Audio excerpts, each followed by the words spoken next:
are literally shaping the planet. Purpose is the only pathway to a regenerative future. We have a choice to stay with the status quo or to change. What is the point of trying to be just resilient when we can actually innovate? Good evening to all of our attendees in the US. Myself, Belinda, and Amanda, we're actually in Australia, so it's morning for us. And I guess our friends in Europe are sleeping. So what I would like to discuss in this panel, as Anastasia was saying, definitely this year it's digital twins. It's the new acquired term, right? In our built environment, and there is definitely still a lot of discussion around what is a digital twin, what is not a digital twin, and it means a lot of different things depending on the part of the life cycle, and there is probably going to be still a lot of debate, around what can be considered digital twin and what is not. Interesting enough, actually, when I was preparing this morning, I actually realized Belinda and myself actually met over social media exactly a year ago when she posted an article. This is the digital twin, this is not a digital twin. And this actually when we start debating on, what is a digital twin. Because the term itself, as you might know, it's been around for quite some time. But for us in the built environment, it's actually something quite new, at least as a use, in terms of, its terminology. But as a concept, actually, it's been around for some time. And actually, what I found very interesting, because I actually just started a couple of years ago in, looking at digital twins. And it was, the main driver was something actually very, very personal. As a build professional in driving the digital transformation in the industry, I was actually particularly affected a couple of years ago. You might have picked up my accent, I'm Italian, I'm from Italy. But in the moment, we had, the 14th of August, a couple of years ago, where the Ponte de Morandi, the Morandi Bridge collapsed. I just could not accept it. I could not accept that something like this could have happened. And any of my family members, could have been on that bridge.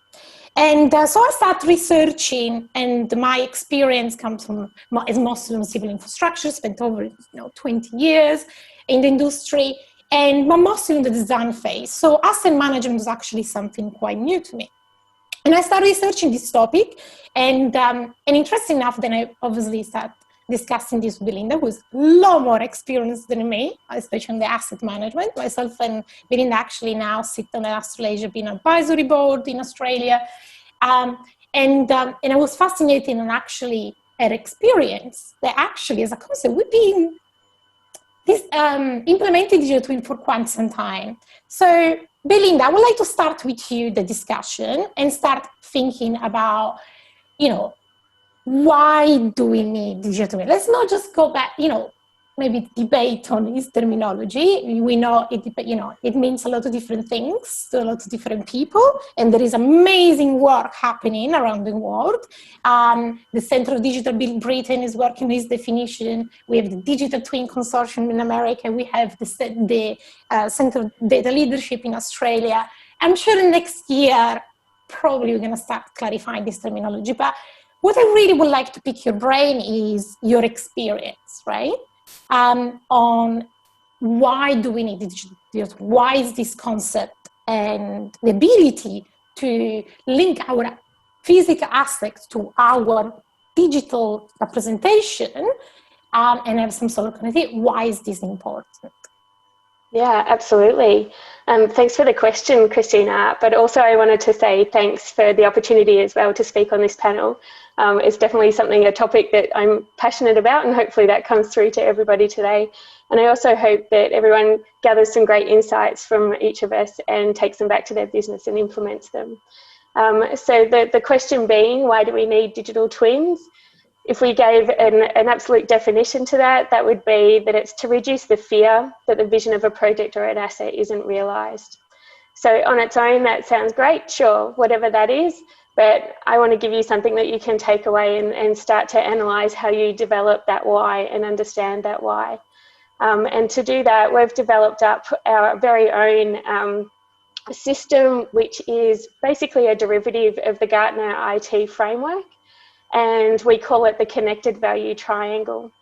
And within that connected value triangle, there are 3 portions of the why that we focus on. So we focus on the performance analysis, the engaging experiences that you need out of that, as well as the delivery automation. So if we think about the performance analysis as the first key area, I'll use a clean energy client as an example. They might want an asset that runs itself. So instantly we go into a toolbox to try and find what kind of why we're searching for. For an asset that runs itself, it sounds like it's a profitability goal that they're trying to achieve within their business. So then we start to define what are the core operational costs that they might need to try and reduce and how we might do that with a digital twin. Engaging is the next level of that, so engaging the experiences as well. And if we think about that from a transport client perspective, they might be looking at improving the travel times to increase the economy growth and those sorts of things. So therefore, they want to be able to immerse everybody within the environment of the digital twin to understand the cause and effect model. So they'll be using a cause and effect diagram to then implement that within the digital twin to understand if people are travelling on those particular assets quicker, faster, to improve the economy in those other cities that they're trying to grow. And then finally is that delivery automation side of things. And if you're a plant operator, as an example, you might be looking at AI for predictive maintenance and those sorts of things. To be able to achieve that, again, it's a bit of a cause and effect item, but you really want to understand from your SCADA data and your sensors and your IoT devices, how that strategy links into your overall digital twin strategy as well, and making sure that across the entire life cycle, you've defined the why before you even get into all of the detail around who's looking after what kind of formats, those sorts of things. Really focusing on those 3 core areas to establish that why is key. So it's it's about what do you want to achieve. It's asking Absolutely. the question, what is the outcome, and what ultimately you want, what do you want to see, at the end. And, there is, I think by now, we realize that certainly digital twins can bring a lot in terms of bringing and allowing us to simulate our built asset before they're built, optimize the performance, during the asset management. But it's something that I'm really realizing especially in the last 6 months, I got approached a lot about, we see this now, the requests, even like the ERR, they start having like this terminology. I want, as an outcome, I want a digital twin. But they're not actually, perhaps, it's not very clear on what exactly they want to achieve, right? And recently, I actually had this debate. This reason why I invited Amanda on how do we actually clarify the outcome, and what can it's an organizational perspective that from the organization, from the asset owner point of view, and you can bring your perspective, or obviously what you can share here from managing the Sydney airport, on what can an organization do to actually define what are those outcomes and what they really want to achieve. So I think what you're asking me, Cristina, is where would an organisation that's contemplating implementing a digital twin? Like what type of questions should they ask themselves to ensure that they get the outcome they would like? I mean, firstly, digital twins are, one of the most exciting technologies of our time. So it's understandable for any organization to want to implement it into the ecology. However, there are a few fundamental questions that, really need to be clarified on the onset of this digital twin transformation. And, one of them, in my opinion, is really defining what is a digital twin to a particular business. I mean, as you've mentioned, there are many different definitions out there, and so they should be, just like how businesses differ, in nature, and so will the definition differ as well, depending on the business type. But one has to actually determine, what it is. And by it, I'm talking about this digital twin. Start by asking the whys, not, why do you need it? Not want, but need. I mean, for example, I want an Aston Martin, but do I actually need one? Would be a questionable.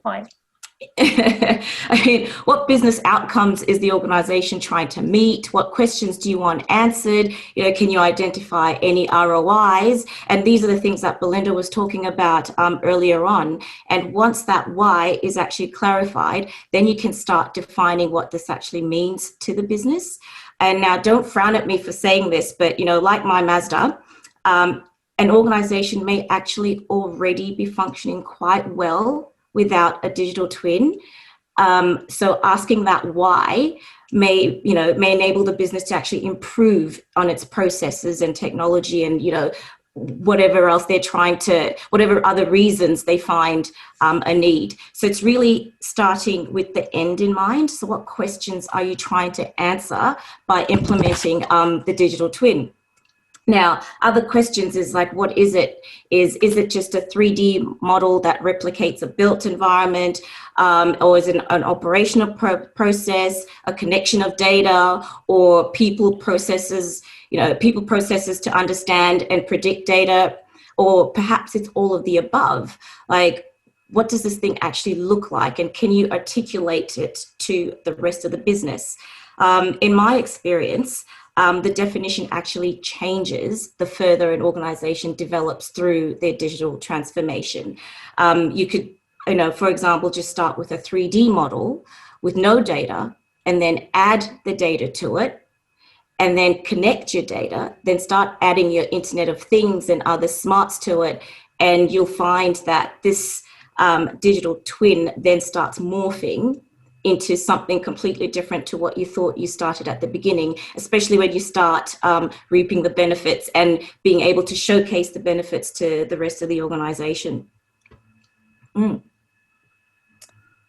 So it's very interesting because you actually, brought a very important aspect, which is it develops, right? So perhaps in the moment, and it's an evolution, right? It's a journey. Developing this, a digital twin is actually a journey, and you need to start somewhere. And I think probably in the market there is this, a lot of like this utopia type, of the perfect digital twin that is, I can manage from a laptop and access to my, built asset, and is not really the reality to say, but. One of the obviously things is happening on the market is at the moment is asset owner that start requesting, build our digital twins as a requirement, right? And recently, I from Middle East received this request when they say we just had this. New term that we're not actually sure what digital twinning is and what is not. As a part of ARR, we're not entirely sure. We need to quote on this. We need to put a proposal forward, right? Mm-hmm. And we're not really sure what we are doing here. And one of the obviously they were looking for a bit on an advice, and it's exactly as you said. It's not easy to define it from the beginning because the organization itself might really change its purpose. However, in my head, from my perspective, I can really see a huge issue in terms of a budgetary point of view, right? Mm. And what are you actually going, to deliver? Because you can, if at the beginning you're not really, you don't know 100% what exactly you want as an outcome because it's an evolution, right? How can you actually start quoting and defining and make this, the contract relationship so flexible that you can actually, you're sure you're delivering what, the client is asking you.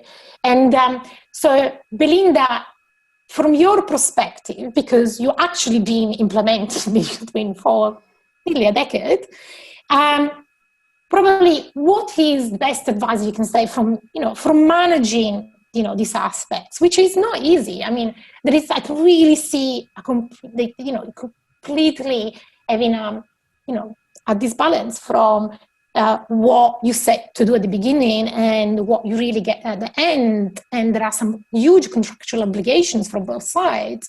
So maybe you can explain and articulate a little what is your experience on managing this issue and process.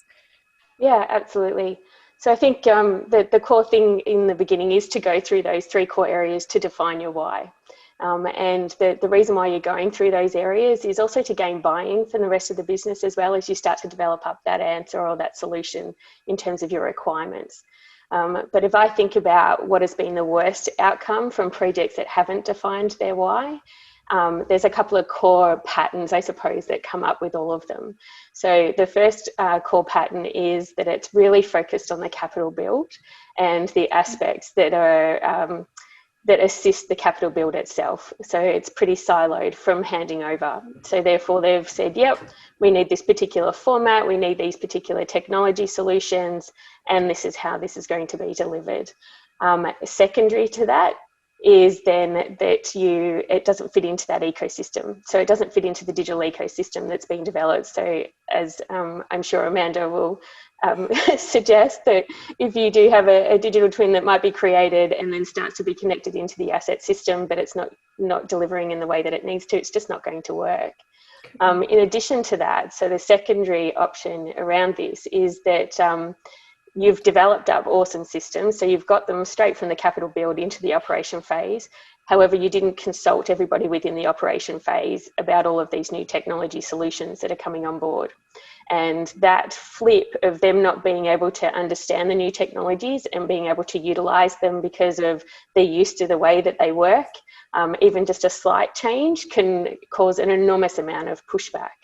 And we've watched a lot of clients that have tried to do this and spent millions of dollars on trying to implement a digital twin that works for them, particularly around large health infrastructure type of assets and those sorts of things, and mining and that kind of stuff as well. So when you get to that particular stage and you've got pushback from the rest of your staff, you're spending even more money again trying to go through the process of training and implementation and getting that buy-in from them. So from my experience, it's making sure that you do have that end in mind in terms of what you want to try and achieve. It has to be something that relates back to your business. So if your business is focused on that profitability space and it's to improve the asset maintenance, and the area that you want to improve on is to reduce an overall cost in a particular space, then you've got a reason of why you're developing this. And the buy-in from your team, they understand that's where you're coming from. So for me, that's the particular thing. You really need to focus on those core areas of the why to establish that solution. Otherwise, you're just going to waste millions of dollars. So should we look at who is going to use? Should we look into the users of who is actually to identify that why? What is perspective, Amanda, in terms of from the user point of view to define, to answer that question, who's ultimately going to use it? Because you don't know, right? You don't know what you're going to achieve at the end. You don't know, you say yourself, it is an evolution. How can you identify those users? How can you have that end in mind if perhaps it is not set stone? Who is going to, derive value from it? Well, in order to drive business value for implementing a digital twin, everybody has to be able to use your digital twin. You know, an executive, for example, may only use it at very high level as a visual aid into operations, you know, which can inform short-term, day-to-day or long-term business decisions, whereas a service technician may only utilize it to access orders for machine maintenance, or someone else may use it to monitor or analyze key metrics. I mean, even your clients, Cristina, should be able to utilize your digital twin. So when you're going through the implementation portion of creating a digital twin, it is really fundamental that you do look at your own people within the organization and how they would also benefit from having a digital twin in place. If you were to only focus on one business unit, I believe that that's where that buy-in that Belinda's talking about will certainly drop off, because if it's only focusing on one business aspect, then there's a disconnect of data, and you know, you're only enforcing that siloed environment, which we're really trying to get away from. So this is an everybody use methodology that should also be thought of up front. So it's interesting. So it's we need to look at all the users. We need to look at, you know, ultimately anyone can be the ultimate user. But I'm fascinated about, you know, talking about the interdisciplinary, you know, aspect, and actually, you know, say it's just not for one business unit. You need to talk and, you know, have the user in mind, you know. But perhaps if this can be achieved, you know, in terms of on a, you know, as an asset owner, right? Because you kind of you can manage, right, of the company, you know, itself. How about if we start talking about, you know, connecting multiple digital twins together on a city level, on a scale level? And we know UK, I spent like 15 years in you know, in the UK, and there is amazing work happening, and they're actually defining a national, you know, digital twin strategy. So the ability to connect not just, you know, asset owner, but, you know, on a city, on a national level, you know, multiple, what is like an interconnection of multiple, you know, digital twins. Can we scale, you know, the concept of a digital twin to a much, you know, broader user, you know, level, to a city level?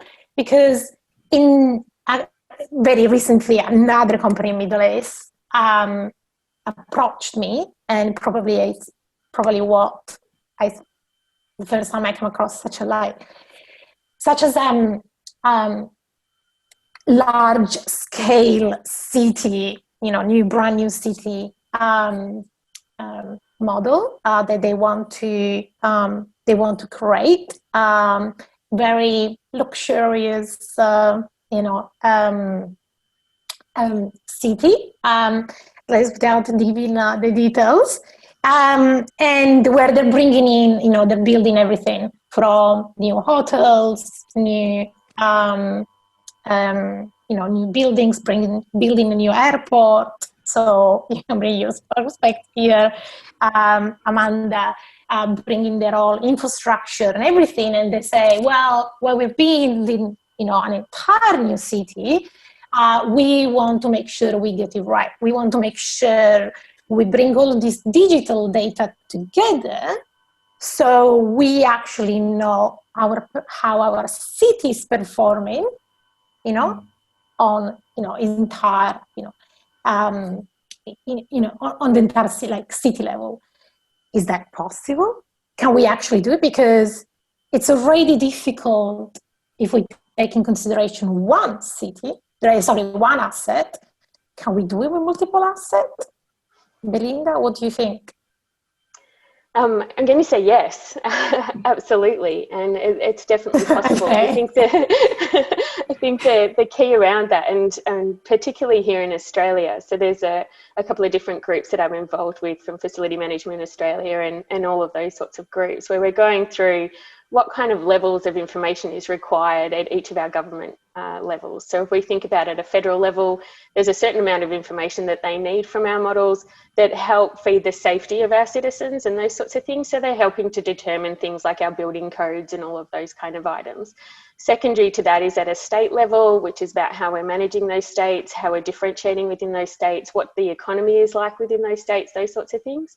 And then down to a local government level as well. So where we're working with our councils on precincts and managing those precincts. From there, obviously, we go right down into businesses and those sorts of things. So the why definition is really there and still fits that same model that we're talking about. So what kind of performance data are they looking for out of their overall digital twin? And then how are they connecting that to other areas for people to experience that? So if I think about if I was looking at a particular precinct or a city, I'd be looking in my toolbox to find what kind of model that I want to use for this. And I'd be really looking at that smart cities approach, which is about people, place and economy. So in terms of if we focus on performance, we're going to look at the people aspect of performance. It might be that you want to have a healthier city, a cooler city, whatever those sorts of things are that you want to embed into this. Those performance metrics start to get found out within that space. From an experience perspective, it's going to be how do you want the people to experience that particular city? So therefore, you're starting to define some of the metrics around that. When you do that, you're thinking about how do I collect data that actually backs up my idea or the aspiration that we're trying to get to. And from that, you then understand what kind of sensors, what kind of IoT devices, those sorts of things that you need to embed into this digital twin to actually get there. And that even goes from an automation perspective as well. So if you're trying to crowd manage and those sorts of things in very busy areas and those kind of things, then you're going to be able to embed that and automate some of those processes with all of your intelligent traffic systems, any energy usage, as well as the water usage and those sorts of things across your city or precinct as well. So 100%, absolutely. It's just a matter of us organising ourselves, right? Right. I love your confidence, Amanda. What's your perspective? Because I think it's very ambitious, right? And definitely I want to think that one day we will manage this city, or every city, in a smart way. But realistically, we have to be realistic on what we want to achieve. And it's not easy. There is so many, logisticals, elements that we need. It's not easy to achieve. What's your perspective? Look, I've got to agree with Belinda. My perspective on is you definitely can do this. It's a matter of how you do it. Working for, an airport like Sydney Airport, where we do have different business units, we do have, it is your city within a city that also has different levels of governance. There's different legalities that we've got to abide to. There's the federal, there's the international, there's the, your state. And what I found was really starting small. Start off with your executive buy-in. If you could get that executive buy-in, that then leads you to your governance and your sponsorship, then you can look at looking at using a small pilot project that you can showcase to the rest of the business just to gain that confidence within the business. Because with all the upfront costs associated with digital twin, a lot of organizations tend to push it to the back burner or ignore it, or just say, oh no, we'll do it in the next budget. However, the best time to start creating a digital twin is now, when we look at all the proved values that other people have created for us in order to showcase the importance of this. What we looked at doing was just, utilizing our own data, small parts of our own data that allowed us to fail. And I like failing with things because then it allows us to improve as well, and then slowly grow it, and you grow your need as well as the business confidence as well.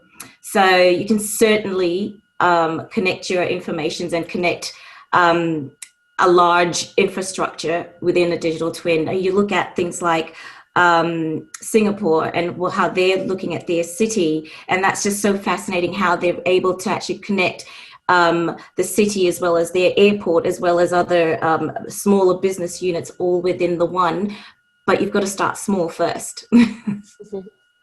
Okay, so start small and think big. And think big with the end in mind. Exactly. With the end in mind. So I think we run out of time. Thank you very much for bringing your perspective into digital twins. Hopefully our audience enjoyed the discussion. I think that's it from us. Thank you all for your time. Thank you.